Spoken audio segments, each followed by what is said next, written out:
Всем привет! Сегодня читаем страницу 8. Сначала читаем по-русски. Мистер Дурсель метнулся через дорогу, поспешно поднялся в офис, рявкнул секретарше, чтобы его не беспокоили, сорвал телефонную трубку и уже набирал предпоследнюю цифру своего домашнего номера, когда вдруг передумал и положил трубку обратно на рычаг. Okay, so let's take a look what we have in the English one. He dashed back across the road. And here we have Mr. Дурсель метнулся. And that's pretty much a very good translation because метнуться, that means to kind of like dart and rush, like very quickly in a specific direction. Hurried up to his office. Поспешно поднялся в офис. So here basically it's saying like он поднялся в офис. He went upstairs to his office rather than just like hurried up to his office. Snapped at the secretary not to disturb him. Рявкнул секретарше. Рявкнуть, that's a very good way to describe snapping at somebody. And рявкнуть is really, we use when the dogs bark, kind of like in a very short way, kind of like ruff, ruff. So that would be like рявкнул. Рявкнул секретарше, чтобы его не беспокоили. So basically he doesn't want to be disturbed by other people. So чтобы always shows us that somebody doesn't want or wants somebody else to do or not to do something. For instance, я хочу, чтобы ты мне позвонил. I want you to call me. Or я хочу, чтобы ты мне не звонил. I want you not to call me. So here we actually have perfective, perfective, perfective. But here, since we have the negation, so he doesn't want people to disturb him, that switched back to, not switched back, but here you're using the imperfective one. So just like in my example, я хочу, чтобы ты мне позвонил, perfective. Я хочу, чтобы ты мне не звонил, imperfective. Okay, сорвал, what did we have here? Seized his telephone, so kind of like grabbed it. So сорвал телефонную трубку is kind of like in a very swift motion to kind of like rip something or snatch something. So that would be сорвать. Actually, сорвать has other meanings too. Let's write this one down. Сорвать. Сорвать. Usually, we use this one, this word with сорвать цветы. So when you pick the flowers and you're basically cutting them or kind of like tearing them, ripping them. So that's basically the idea. Сорвать цветы is to pick a flower. So when it's in the ground and you grab it out of the ground. Сорвать actually has another interesting meaning. It means to, for example, сорвать свадьбу. Is to ruin something to the point where it cannot continue as planned. For example, if somebody basically crashes the wedding and the wedding cannot continue as planned, that means сорвать свадьбу. So there will be no wedding, no ceremony, because somebody totally messed it up and ruined it. Сорвать свадьбу is to ruin, or like an event, and сорвать цветы is to pick the flowers from the ground. Okay, so that would be сорвал телефонную трубку. And had almost finished dialing his home number. And here we have уже набирал предпоследнюю цифру. So предпоследняя is, of course, is the one before the last. So when he was dialing the digit before the last digit, that's basically what the Russian translation said. Предпоследний, the one before last. And this kind of like prefix пред we can also use with some other words. For example, предновогодний period. It's the time before the new year. Or предэкзаменационный. Предэкзаменационный день or period или предэкзаменационное время. So something before the exams. You cannot use this word with too many adjectives, but with some it works. So предпоследний, предновогодний, предэкзаменационный, предпраздничный. So праздничный, праздничный.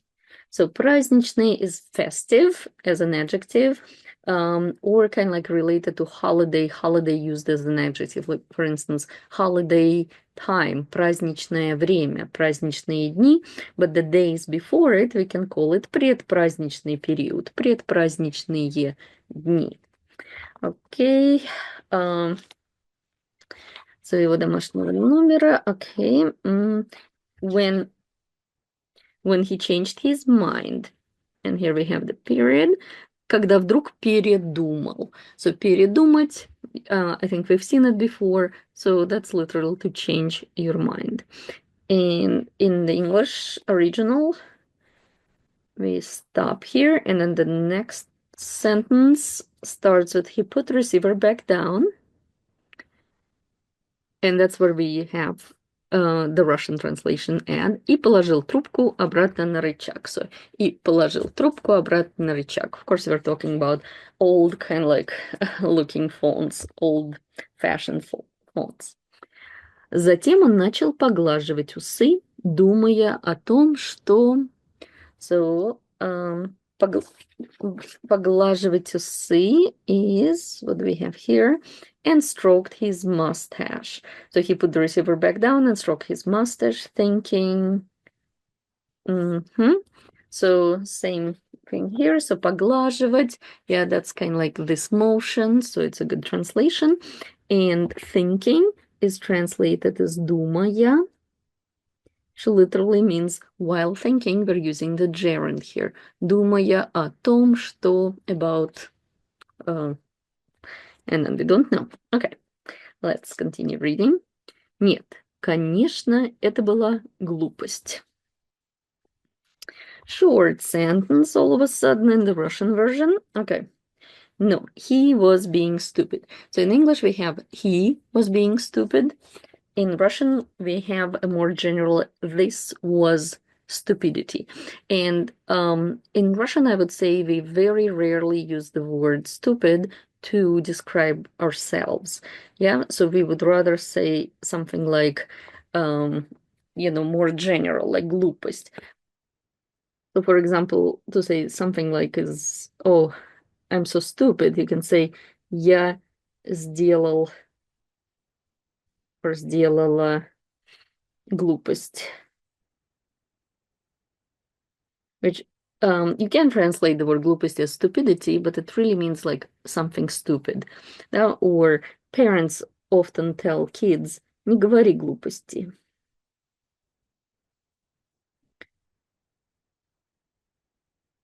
That's how we usually say it. The proper form would be не говори глупостей, but a more colloquial, like глупости, не говори глупости. Like, don't be saying something stupid like that. Okay. Поттер не такая уж редкая фамилия. Potter wasn't such an unusual name. So here we have name, and here we, of course, have last name, фамилия. Мистер Дурсель легко убедил себя в том, что в Англии живет множество семей, носящих фамилию Поттер и имеющих сына по имени Гарри. Here we have our participles. Let's see what we have in English. Potter wasn't such an unusual... Okay, he was sure that there were lots of people called Potter who had a son called Harry. Да, so in Russian we have легко убедил себя в том. In the English original it's much simpler, something like он был уверен, he was sure, он был уверен, there were lots of people, он был уверен, что было много людей с фамилией Поттер, who had a son, у кого был сын called Harry, по имени Harry. So in the Russian translation, it's a little bit more complex. as you know, we saw before. On легко, and by the way, that word, I'm sure you know it, but we pronounce it with the х sound. Легко, легко. Легко убедил себя. He persuaded himself in the fact that. So, which fact? That в Англии, in England, there are many families living, and again, множество is a fancier way to say много, so you can totally say много семей, lots of families, носящих фамилию Поттер, so носящих и имеющих сына. And we've read it enough for you to know that yash and yush, like that, show us the participle. So носящих, and that's the present tense, the ones who carry the name. Имеющих, the ones who have. So present tense participles here. Имеющих сына по имени Гарри. Окей, читаем дальше. И он даже не может со стопроцентной уверенностью утверждать, что его племянника зовут именно Гарри. И, come to think of it, he wasn't even sure his nephew was called Harry. Okay, so in English we have he wasn't even sure, and I would say the simple way would be to say он не был даже уверен. But this way we'll have the word sure twice, and the translator wanted to avoid it, even though the original does have it twice. So со стопроцентной уверенностью, with 100% certainty. So I guess that's one way to phrase it. So со стопроцентной уверенностью is with 100% certainty. And с о, again, something from probably like beginner's Russian, when s has to precede something with a consonant cluster that starts with another s, we have to go into this с о combination. So со стопроцентной уверенностью. And then the word именно, we saw it before, and that's when we put an emphasis on confirming some information, like именно Гарри, it was exactly that name, or именно ты мне нужен, you are exactly who I need. It actually is a good phrase, I'll write it down. Именно ты мне нужен. Именно ты мне нужен, or нужна. Or мне нужен именно ты, мне нужна именно ты. Like that you are the person who I need. Okay. Он ведь никогда не видел этого мальчика. That's super easy. He'd never even seen the boy. Okay. Вполне возможно, что его зовут Герри или Гарольд. It might have been Harvey or Harold. So, as you can see, they're using some different names, but the idea is the same. Like, it probably was some other name. В общем, мистер Дурсель решил, что ему совсем ни к чему беспокоить миссис Дурсель, тем более, что она всегда ужасно огорчалась, когда речь заходила о ее сестре. О ее сестре. There was no point in worrying Mrs. Dursley. She always got so upset at any mention of her sister. So, в общем, мистер Дурсель решил. So here the translator kind of added it. So anyways, Mr. Dursley decided that ему совсем ни к чему. Ни к чему is pretty good expression to know. Okay, let me write it down. Ни к чему. Ни к чему kind of means like it's unnecessary or pointless or irrelevant, kind of something like that. So, for example, sometimes we can use it as a synonym for like, don't do it. For instance, somebody might ask, я должен это сделать? And the person might say, нет, ни к чему, meaning like, kind of like, there is no point in doing it. So here we have, so ни к чему беспокоить миссис Дурсли. Like, there is no point in worrying Mrs. Dursley, тем более что, and that means kind of like, let alone, especially, do we have it in the original?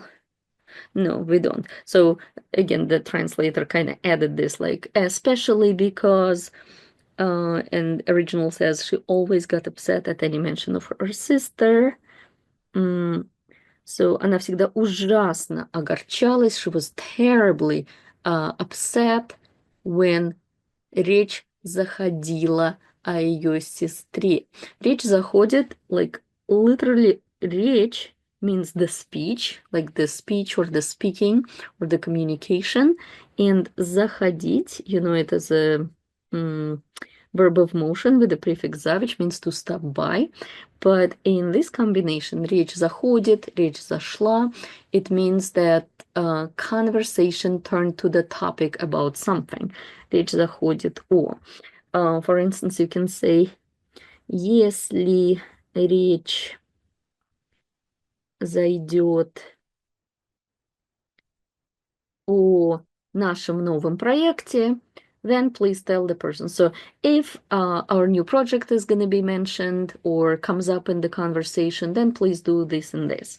Да, если речь зайдет о чем-то, then please do that. Or we can ask, if we're wondering if something came up in the conversation, we can say, обо мне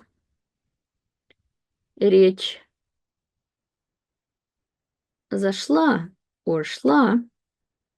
So, обо мне речь зашла, meaning, was I mentioned in the conversation? Or обо мне речь шла, was the conversation ever kind of like revolving around me, talking about me? So that's a good phrase to know. Мистер Дурсель не упрекал жену. Если бы у него была такая сестра, как у миссис Дурсель, он бы. He didn't blame her if he had had a sister like that.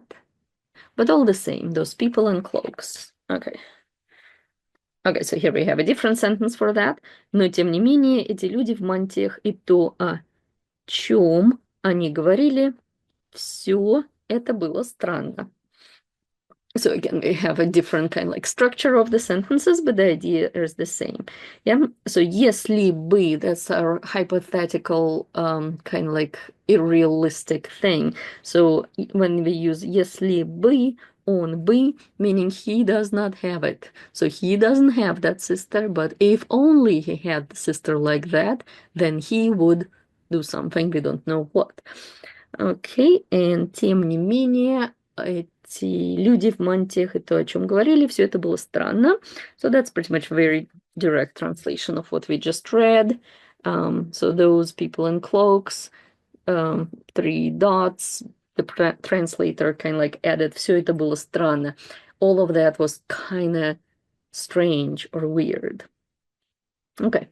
После похода за пончиком мистеру Дурслю было куда сложнее сосредоточиться на дрелях. He found it a lot harder to concentrate on drills that afternoon, and when he left the building at 5 o'clock... Okay, so now the translator actually broke down a long sentence. Okay, so let's keep reading it in Russian then. Когда в 5 часов вечера он покидал здание фирмы, он был настолько взволнован, что, выходя из дверей, не заметил проходившего мимо человека и врезался в него. So here, so when he left the building at 5 o'clock, he was still so worried that he walked straight into someone just outside the door. So the idea is there, but again, it's a little bit more in the Russian one. So in the Russian we have после похода за пончиком, which is completely added by the translator, and literally means after kind of like a hiking trip to get the donut, meaning, so sometimes when we go somewhere, you know, поход literally means like a hiking trip when we have tents and backpacks, but we also use it in a more kind of like in a different way, colloquially, kind of like to go somewhere. Поход в магазин. So, поход в магазин, поход в магазин, поход в банк, поход на почту, meaning when we went there. Да, ну как твой поход в магазин? So, how was your trip to the store, basically? Окей, Дурсли было куда сложнее сосредоточиться на дрелях. Yep, it was harder to concentrate on drills. Когда в 5 часов вечера он покидал. So in English we have he left the building. То есть когда он вышел из здания. But here we have покидал, покидать. Plus accusative, например. Покинуть страну, покинуть дом. So покидать is kind of like a fancier way of to leave, more like to leave for good and almost to kind of like abandon. So it's a little bit too fancy for this context, I would say, but it still works. Okay, and he was still so worried that he walked straight into someone. Он был настолько взволнован, что выходя, so here we have while exiting, выходя, and again that's our gerund, не заметил проходившего,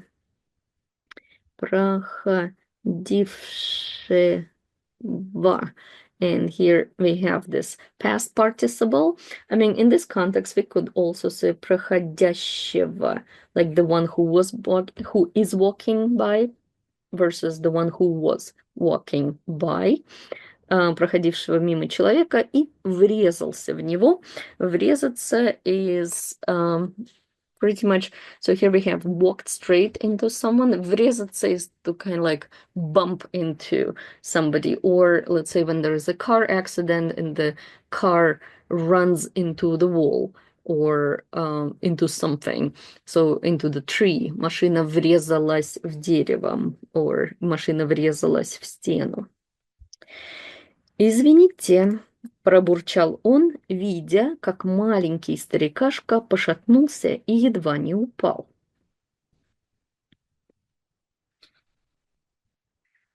Sorry, he grunted as the tiny old man stumbled and almost fell.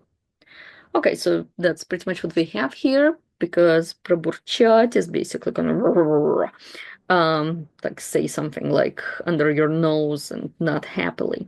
Видя, видя is or like выходя, and now we have видя, basically again gerund, while seeing, looking at. So seeing as a little старикашка.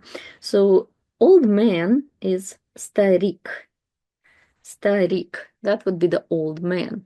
And then старикашка, the word that we use here, where is it? Старикашка.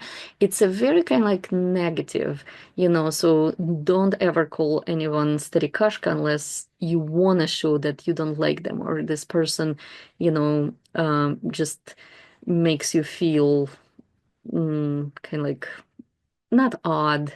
You just don't like this guy, kind of like weird old man, старикашка. Окей, пошатнулся, stumbled, and almost fell. Едва не, plus a perfective verb is like when something almost happened but didn't happen. Едва не упал. Едва не сказал. I almost blurted it out. Я едва не сказала something. Okay, and the last one. Мистеру Дурслю понадобилось несколько секунд, чтобы осознать, что старичок был одет в фиолетовую мантию. And here we have. It was a few seconds before Mr. Dursley realized that the man was wearing a violet cloak. So that's pretty much it. Yeah, so here it was a few seconds before, but here we're saying ему понадобилось. He needed several seconds in order to realize, чтобы осознать, что старичок. Старичок is actually a nice way to say старик. So старик, старичок is kind of like a nice old man. Был одет, so I don't know why the translator kind of like switching back and forth between the two, but that's interesting.